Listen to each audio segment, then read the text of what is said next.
Your news tonight, a Spartanburg County woman is behind bars. Deputies say she called 911 too many times.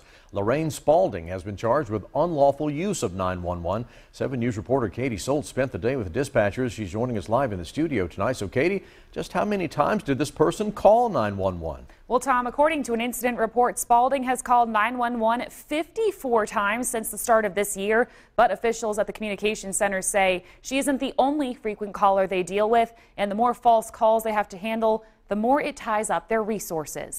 I have help on the way for you. If anything changes, you call me back, okay? They're the first people you call when something is wrong. What is the address of your emergency? But some people are dialing 911 far too often. We've had one caller who has called close to 400 times this year, and we cannot ignore any of his calls. And he's not the only one. Spartanburg County deputies arrested Lorraine Spalding after they say she called 911 more than 50 times this year.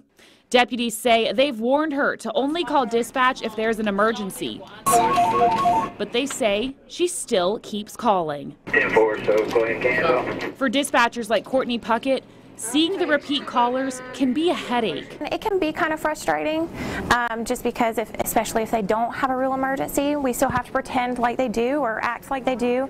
And it also takes up the staffing.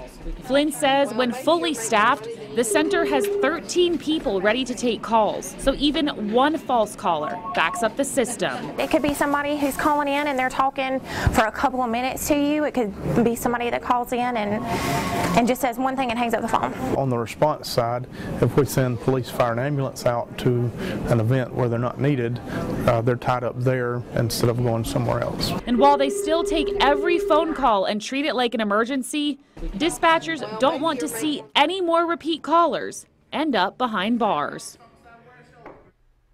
And Spalding's bond was set at $500, according to the detention center website. In the newsroom, Katie Solt, 7 News.